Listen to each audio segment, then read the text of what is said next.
you know, sometimes you got to do a reset, you know.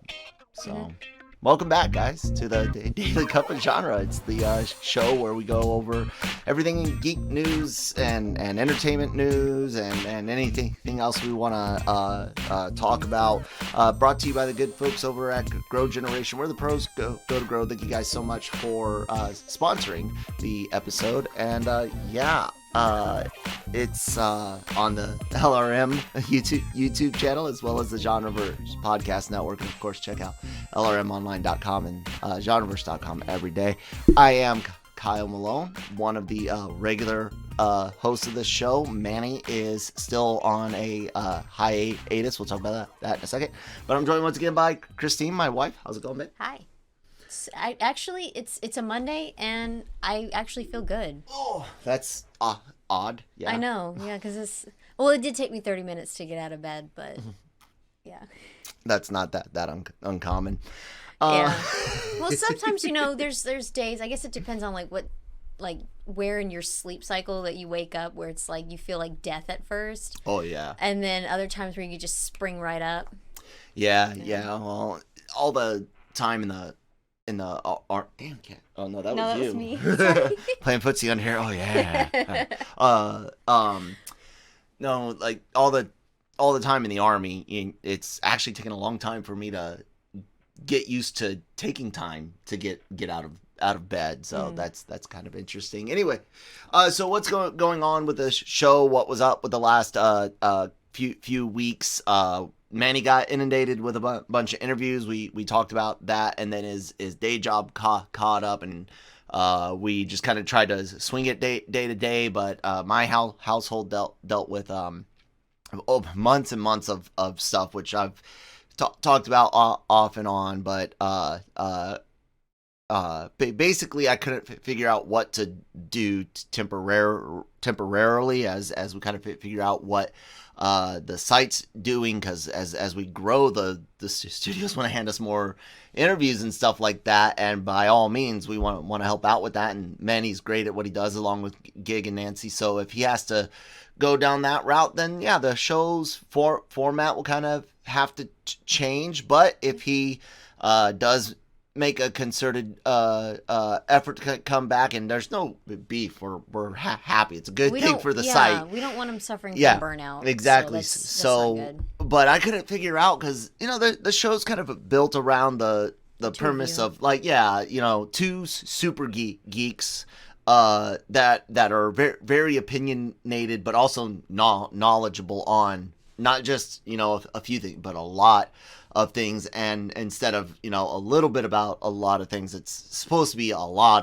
about a lot of things. Christine's a lot about few things, medium about some things, and a little about a lot of things. But not everything here floats your boat. Like, I see you looking at the screen, and you're just like, I don't want to talk about that. We can talk numbers. Oh, we have to. But that's what's going on. So Christine and I will look at doing things together. Nick and others have offered to do the pre-recorded thing, and we can use the genre shots, the little clips. Hi, Kitty. I see you down there. The little clips that we've started to try to do any like trailer reactions and things like that.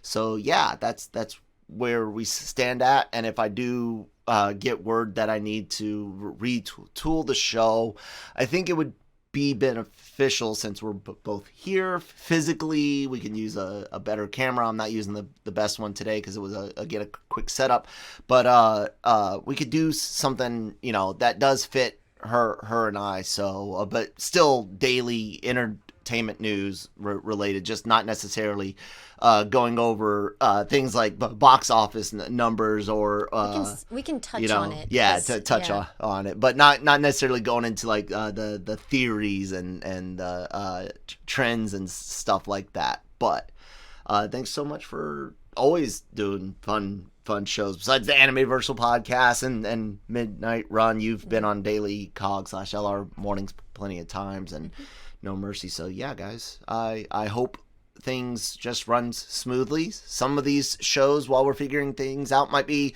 regular 45-50 minutes. Some might be shorter. We'll just try to give you guys figure it out. try to give you guys good entertainment every day and some reliable news and opinions. That being said, we kind of need to get into the first story, which is the box office numbers and Venom, guys. We did see Venom over the weekend. It was, not my favorite thing in the world, but whatever. Had some good parts. Yes, yeah. Some good parts. So let's see. Take me off and look there. You know what? I'm gonna, instead of being fancy with the background thing, we'll just do that. So Venom brought in an estimated 90.1 million domestic. That beats Black Widow's by 10 million ish, right? Mm-hmm. A lot of people are like, oh yeah, and they should be. That is a big deal, again, in context of the pandemic. 10 million more. It speaks to the fact that you can see in certain in a lot of localities, either recent virus spikes have plateaued or are actually starting to trend down again. Mm-hmm. This is later in the year, more people are vaccinated, feeling safer. All of these things kind of feed into it, but you cannot deny that Sony just beat Sony just beat most of Marvel stuff. I think it even beat Shang-Chi's opening, didn't it? Yeah. It beat Shang-Chi's opening weekend as well. So, look, it's doing good. I don't really care for the movie, which we could get into in a little bit, but the big question for it will be, does it have one of those 60-70% drops like Black Widow and others had, or does it do more like a Shang-Chi, which I think its first weekend drop was below 60. It was 54. That's like the big question as far as numbers go, and everyone needs to make sure, again, be proud, be happy for whatever side you're rooting for, but keep it in context, because if this movie stays on track for like a Shang-Chi or a Black Widow, then it might make 10, 15 million more than Shang-Chi over its entire run, depending on how long Sony leaves it in. But I don't know what it means for the future of movies. My biggest thing has always been, if we don't see movies, if we're not paying for movies, if we're not buying merchandise, then the budgets shrink, and when the budgets shrink, the quality of the films shrink, and all of that. That's always been like one of my biggest concerns. You take that and look at the fact that there's all these crews, like behind the scenes crew members, unions about to go on strike in Hollywood, threatening entertainment industry even more. Yeah, and it's kind of scary, isn't it? Yeah, it's one of those things where we get to watch movies, TV shows, we get to escape and just enjoy. 'Cause some people, it's like their work's really hard, and it's just a fun experience. And to halt that, even with a pandemic, people, their behavioral health has been, not so great. Diminished. Yeah. Affected. Yes, Good definitely. Being alone, dealing with all this, being worried. So it's good to go to the movies and have some fun. And so I'm hoping that, because there's also there's so many things going on right now where it's like we don't know what's going to happen. So I'm hoping that there's not going to be any issues. Yeah. So my biggest thing to everyone whenever I talk about box office numbers is specifically that are people willing to wait to see Venom that didn't see it this weekend? Is it as heavily front loaded as other films have been since the pandemic restrictions started receding this year. But even before that, people were starting to get very heavily front-loaded into movies. It used to be, how many times growing up did we hear, we're not going to see it opening weekend. It'll be too crowded. Don't want to wait lines and stuff like that. No one says that these days. You get your tickets online. You can order food online. You get your parking on. You don't even have to show up for the previews if you don't want to. We showed up in the middle of the previews, knowing that our seats were going to be. Why rush? I already knew all the expected trailers for it. Well, why rush? But at least we went. Yeah, I didn't want to give it my money, but at least we went. It was fine. It was okay. Yeah. So, to wrap up the whole numbers thing, guys, bravo. I don't know what you guys saw in the movie. We, Nick and I dig deep into it, spoiler filled, on Marvel Multiverse Mayhem, a special episode that you guys will be able to find today as well on Monday here. But really, guys, if this also peters out in that 170 to 200 million domestic range, I mean, the worldwide it does good, and people will be like, oh, but, it made all these hundreds of millions elsewhere. But legitimately, if Americans aren't willing to influence the box office anymore, then guess what? You're not going to influence the movies themselves anymore. When a movie made $1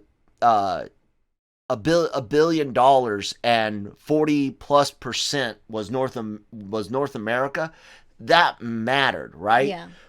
If the North American market share drops, I would guess below 30% on average on movies, maybe even 35, you'll see even less care for our opinion, our take on movies. Yeah. Also, because I looked it up, because I wanted to see what other people thought of it.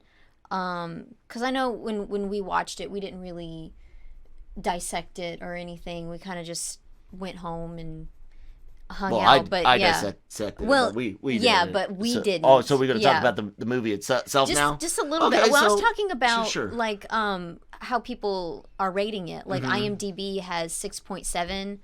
Rotten Tomatoes has 58 for their own thing, and then the audience has 85%. Because I know, for me, to see if something's good, I will look up and see what people thought. I stupidly didn't bring my thing. Well, no, I want to share the image with everyone. So, it's always weird dealing with Rotten Tomatoes. They're great for some things, not so great for others. 85% of the audience liked it. Critics, look, people, I don't want to go into spoilers. I think it was poorly written, garbage editing, and honestly, it was the only reason it was better than one is that it embraced how awfully cheesy the comedy is. But even then, I could have cut 15 more minutes out of that film. That's a set. There is about 60 minutes of stuff in that movie. It's already a short movie. Yeah, but it needed to be shorter, didn't it? Think about the wallowing, walking scenes of both Eddie and Venom. Think about the extended crap with Harold. They tell his origin 3 times. Yeah, it's just you could tell that literally they were like trying to stretch it out. Well, yeah, it was like Venom and Carnage fight. So somebody get them there. Anyways, what did you think of the movie? I appreciated the comedy in it. It just kind of like you were saying, the cheesiness. It worked. It was decent. Once they fully embraced it, I still don't prefer it. Do you think? Yeah, but it didn't feel like, because for me, I can get taken out of the viewing experience easily, but it seemed like it worked well enough. I could have done without the Joy Division remake. Yeah. Whoever I don't even care. I'm not even gonna look up who wanted to sing that song, Love Will Tear Us Apart. Yeah.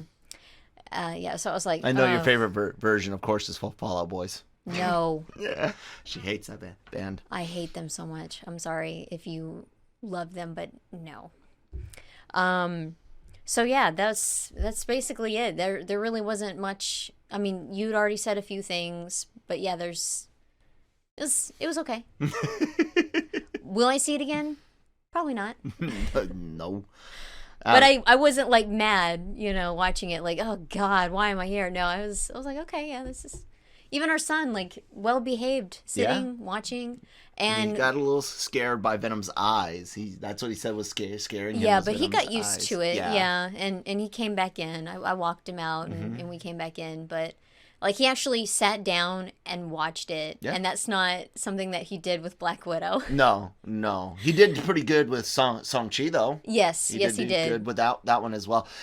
This definitely benefited from its action points, but like I said, no, there's no story, and what story's there is really like choppy, and there's things that don't make sense, and I attribute that to editing, and the CGI is not the greatest, but guys, it only had 120 million budget max, so they're really happy they kept their budget low despite how well the first film did. Like I said, it's better than the first one only by embracing that cheese, and I do think that this movie fits better in 2002, 2003 than it does now. Yeah, that's actually a really good point. That's a really good point. Yeah, because looking back, like there's some movies where it's like, wow, that didn't age well. But yeah, I mean. Yeah, you're right. I know. You said my favorite. I know. I hate saying it, but yeah. Anyways, one thing I don't like saying are incredibly horrific segues to our wonderful sponsor, Grow Generation. They've been with us for a while. They're gonna stick with us until until they fire us. No. But yeah, guys, take it away. Grow Generation, where the pros go to grow. For all of your cultivation needs, Grow Generation has the right products, service and staff to make your grow successful. Go to www.growgeneration.com, where the pros go to grow. You belch so Diet loudly. Dr. Peppers. But it's always so loud. I'm sorry. Like every time. I'm so sorry. Well, thank you guys for sponsoring the show. Grow Generation, where the pros go to grow. Look, like I said, there's a lot of things that we can do with the daily cup of genre, but the most important thing that I want to do is give you guys good content. So with that being said, I want to turn to something Christine and I can definitely chit chat about, and that is how awesome has What We Do in the Shadows been this season. Oh my god, Guillermo is kicking ass. Oh. I mean, I liked him before like a lot, but just every now and then when you see him, and I think I've said it before, where he looks in the camera with that like smart, I'm like, yeah. You cocky son of a bitch. Yes, exactly. But yeah, it's been really good. I've enjoyed it. Yeah, what was the last episode on? The casino was before then. And then the last one was the sire got loose. Right. First vampire. And they brought back the Baron. Yeah. It's like half. Yes, yeah. Him in the car. He keeps upgrading his ride from getting carried to riding the Hellhound, which was great. Yeah, because it was funny because at first it's like, oh my god, it's just a dog, but then it's like, oh shit. Yeah, the show's so awesome. I love this show. It is like the movie was fun and creative. And I was kind of worried, like, how could you do this show? Because I don't usually like the mockumentary series. Like, I do like some mockumentary movies. Who doesn't love Spinal Tap? This one goes to 11. Who doesn't like that? But the series like the Office and Modern Family, they're all kind of odd. So I was kind of worried I wouldn't like, but the cast just knocks it out of the park. The vulgarity. The vulgarity alone, and I'm not like calling it vulgar in like a negative. Oh, how dare you? My panties are not in a twist. I definitely do not twist those things. That's uncomfortable. But no, I mean the like good dark, dark vulgar humor, like George Carlin style stuff. Laszlo, he is the embodiment of when Jay from Jay and Silent Bob movie. Hell, fuck anything that moves. Yeah. That's Laszlo. Yes. Maybe with a touch of maybe a little more class. Maybe. Just a little. Like his approach is a little different, but yeah. He won't necessarily say, I'm gonna line 3 of you up and make like a circus seal, but yeah, he'll definitely tell the tale of the one time he did line 3 people up and made like a circus seal. Yes. Or was in the lineup with someone else making like a circus seal. I love innuendo. Ha ha. Never mind. We watched that yesterday too, which was great. No, it's cool to see vampires in something different. Again, because for so long they've been romanticized and doom and gloom. Mm-hmm. It's just this tale of woe. Even though I do love Buffy the Vampire Slayer. Oh, absolutely. The first few seasons are like, there, you're a little too much.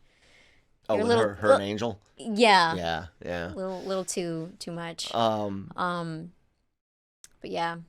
I was gonna say that there are plenty of good examples of romanticized and I don't just mean like love romantic. I mean the more traditional sense of romanticizing something, almost fetishizing it these days. To be honest, there are some good ones, but Buffy like you said. But it was just fun to get something that's just a straight up like vampires today, like go like out of place weirdos that stick to the shadows and mm-hmm. so don't necessarily know the internets as well as others. The fact that they're so out of touch mm-hmm. with life is hilarious, and I am enjoying even though they the last episode they didn't really touch on it, but I did like the little bit where shit. I can't help you. Yeah, I know. The last episode with the sire? No, it wasn't with the sire. I'm trying to remember his name.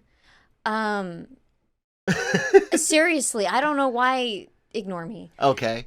I really dug the kid that when the council was going through judgment. Is that the episode you're talking about? No, the familiar or the vampire hunter? The relationship hunter? Issues. Oh, that was funny. Yeah. The fact that he couldn't. Yes. What is his name? I don't know.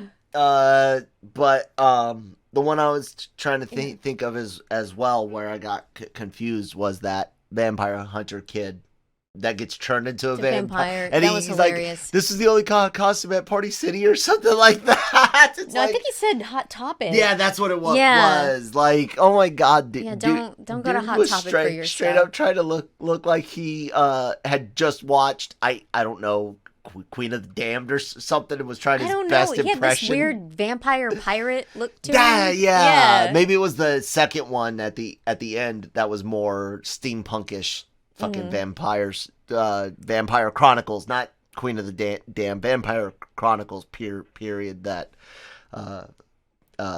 Victorian steampunkish thing that he had going on at the end, I think was what I might be thinking of. But regardless, that was funny, because the idea of someone that the only thing he knows about the vampires is pop culture, Yeah, you didn't, and it's so funny that they wanted to to charge him Mm-hmm. for it. Like, oh, you're in trouble for dressing like an idiot. Making vampires look bad. Yeah. I like how they all hiss at each other. It's just such a good show. It's killing me.